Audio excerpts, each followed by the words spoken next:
প্রচেষ্টা নেই এটা বলা মুশকিল, নিশ্চয়ই তারা চেষ্টা করবে যে যেহেতু তারা। দৃশ্যমান আপনি দেখেন কিনা, না আপনি আমি কি দেখেন কোন হ্যাঁ, উদ্যোগ কি আপনি দেখেছেন? না শুনুন, একটা ওই আইন শৃঙ্খলা পরিস্থিতির অবনতি হলে তাদের দুর্নাম হবে সেটা না, কথা হচ্ছে তারা হ্যান্ডেল করতে পারছে না, হিমশিম খাচ্ছে, এই একটা। দুই নম্বর হচ্ছে যেটা পুলিশ বাহিনী বিধ্বস্ত হয়ে যাওয়ার কারণে সবচেয়ে না খারাপ মোহাম্মদুল্লাহ ভাই, আপনি আপনি যখন আমি দেখবো ধরেন আমি চেষ্টা করছি কিন্তু পারছি না, তাইলে আপনি আমাকে বলতে পারেন যে আমি হিমশিম খাচ্ছি, কিন্তু আমি চেষ্টাই করছি না, আমি নির্বিকার এবং আমি বলছি এইগুলি পরাজিত শক্তি করছে। আমি আপনার সাথে সহমত পোষণ করি। আমি মানে কি বলবো, রেসপেক্টফুলি দ্বিমত পোষণ করি মাহমুদুল্লাহ ভাই।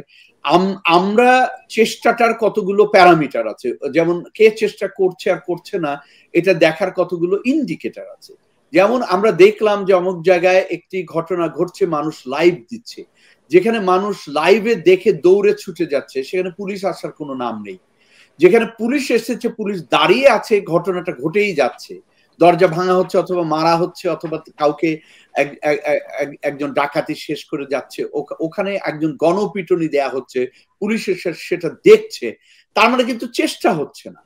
দুই হলো, আমরা যদি মনে করি এখন যে এটা তাদের একটা স্ট্র্যাটেজি যে এটা ঘটুক, এরকম হোক, আমরা বলতে পারবো যে দেখো পরাজিত শক্তিটি এই কাজগুলো করছে, তারা যেন আর দেশে না আসতে পারে অথবা সামনে কোনো গণতান্ত্রিক প্রক্রিয়া অংশ নিতে না পারে, এটাও তো তাদের একটা রাজনৈতিক কৌশল হতে পারে। জি জি, সেজান মাহমুদ, যদি তাই হয়ে থাকে তার মানে বাংলাদেশ একটা তারা চায় বাংলাদেশ একটা ব্যর্থ রাষ্ট্র হোক। তো বাংলাদেশ যদি ব্যর্থ রাষ্ট্র হয় তাতে কার লাভ কার ক্ষতি? আমি আমি এতটা, বিশেষ করে বর্তমান যারা সরকারে আছেন, মানে অন্তর্বর্তীকালীন সরকারে আছেন, আমি তাদেরকে এতটা ভিনডিকটিভ মনে করব না, বা আমি এতটা খারাপ ভাবে বর্ণনা করব না যে তারা দেশের ক্ষতি চাচ্ছে অথবা ব্যর্থতা চাচ্ছে।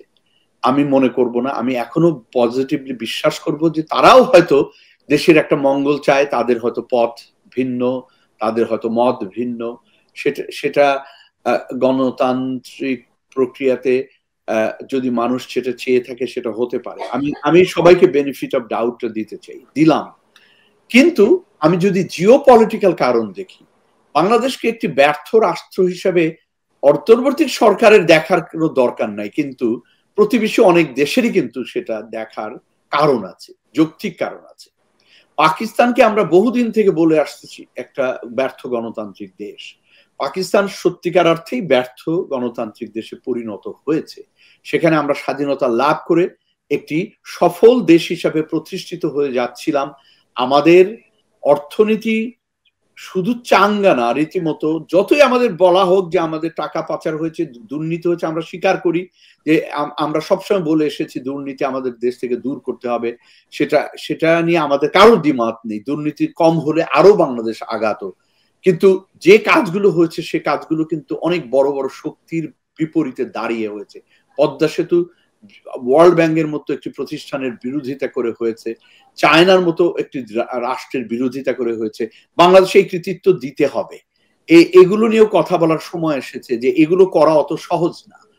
আচ্ছা, আপনি পৃথিবীতে অনেক পরিচিত মানুষ, সেলিব্রিটির মতো মানুষ, আপনি দারিদ্র বিমোচনের জন্য সারা পৃথিবীতে ব্যাপক কাজ করেছেন।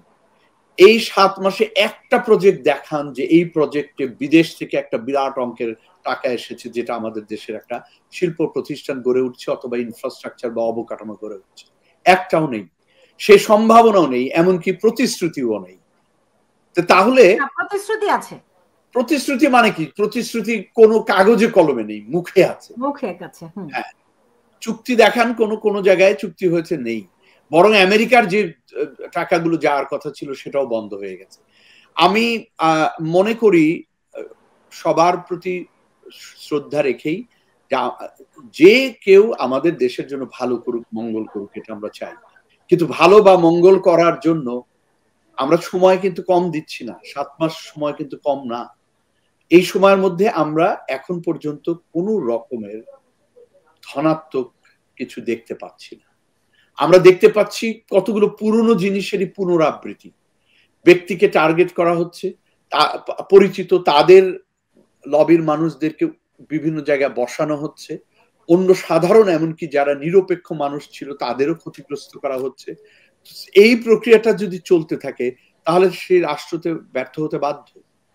এই প্রক্রিয়াটা ঠেকানোর জন্য আমরা তাদের কোনো সৎ প্রক্রিয়া এখন পর্যন্ত দেখিনি।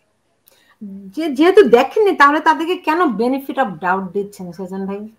বেনিফিট অফ ডাউট এটাই দিতে হয় যে আমি তো বলছি যে ঠিক আছে, ধরে নিলাম যে আমি তো সায়েন্টিস্ট, আমার কথায় সবকিছুর মধ্যে 5% একটা চান্স থাকবেই। সায়েন্সের পৃথিবীর কোনো কিছুতেই 100% হতে পারে। এটা ফিলসফিতে রাজনীতির ভাষায় বলে রাজনীতিতে শেষ কথা বলে কিছু নেই।